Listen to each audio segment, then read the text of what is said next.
கௌரவ பிரசாதம் இதுவே எனக்கு போதும். ஹாய் ஃப்ரெண்ட்ஸ், எல்லோரும் எப்படி இருக்கீங்க? காரைக்குடியிலேருந்து கார்த்திகா. அன்றைக்கி செட்டிநாட்டு பரம்பரை சமையலில் என்ன பார்க்க போகிறோம் அப்படின்னா, செட்டிநாட்டு முறுக்கு எப்படி போடுறது அப்படின்னு பார்க்க போகிறோம். இது வரைக்கும் நம்ம சேனலை சப்ஸ்கிரைப் பண்ணிக்கலைன்னா சப்ஸ்கிரைப் பண்ணிக்கோங்க.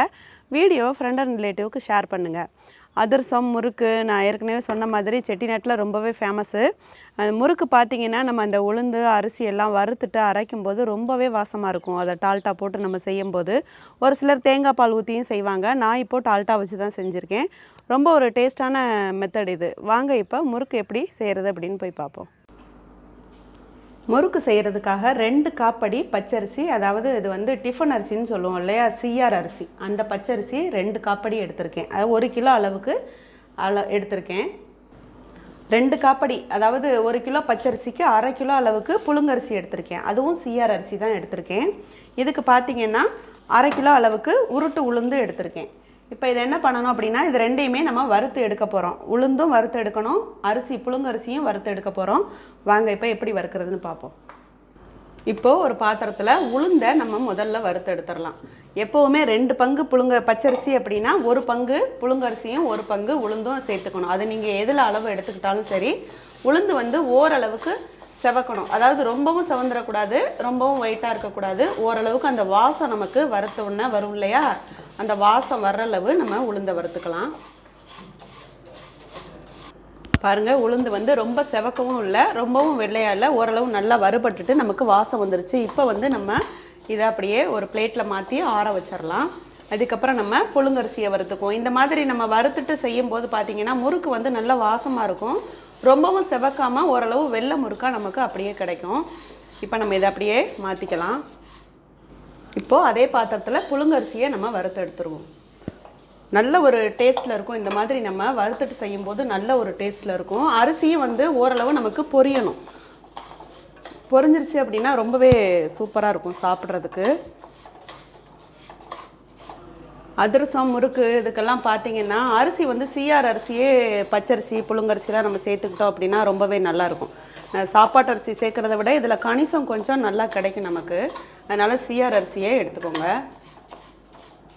புழுங்கரிசியுமே நல்லா வந்து நமக்கு பொரிஞ்சிருச்சு. இப்போ இதையும் ஆஃப் பண்ணிவிட்டு நம்ம அந்த உளுந்து வறுத்து வச்சுருந்தோம் இல்லையா, அது இந்த புழுங்கரிசி இந்த பச்சரிசி எல்லாத்தையும் சேர்த்து நம்ம இப்போ மிஷினில் அரைச்சிட்டு வந்துடலாம். முறுக்குக்கு மாவு அரைச்சிட்டு வந்தாச்சு. நான் ஒரு 1/4 கிலோ அளவுக்கு இப்போ மாவை எடுத்திருக்கேன். அதுக்கு பார்த்திங்கன்னா 2 ஸ்பூன் அளவுக்கு டால்ட்டா சேர்த்துக்கலாம். 2 ஸ்பூன் டால்ட்டா சரியாக இருக்கும்.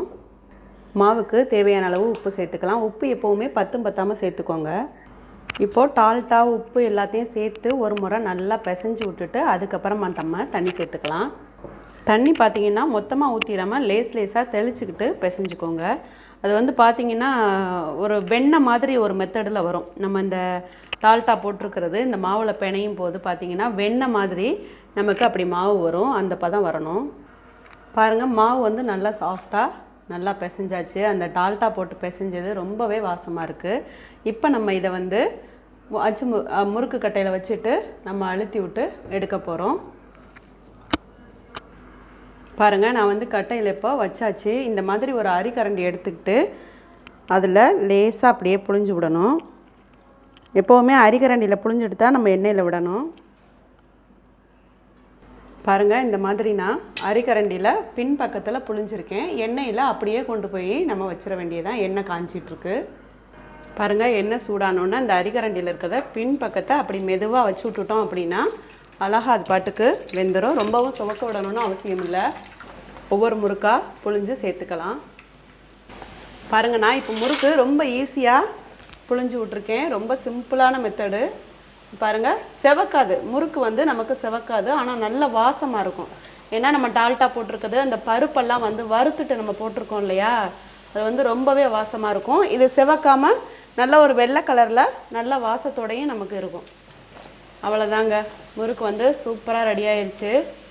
அப்படியே நம்ம சாப்பிட வேண்டியது தான். பாருங்கள், ரொம்ப சூப்பராக முறுக்கு வந்து நமக்கு ரெடி ஆயிடுச்சு. 5 நிமிஷத்தில் நான் எல்லாத்தையும் போட்டு எடுத்துட்டேன். அந்தளவுக்கு நம்ம சாஃப்டாக இருந்துச்சு. மாவு பிசைஞ்சு நம்ம போடும்போது புழிஞ்சு எடுக்கும்போது ரொம்பவே சாஃப்டாக இருந்துச்சு. இது போல் நீங்களும் ட்ரை பண்ணிவிட்டு எனக்கு கமெண்டில் கமெண்ட் பண்ணுங்கள், லைக் பண்ணுங்கள், சப்ஸ்கிரைப் பண்ணுங்கள், வீடியோவை ஷேர் பண்ணுங்கள். தேங்க்யூ.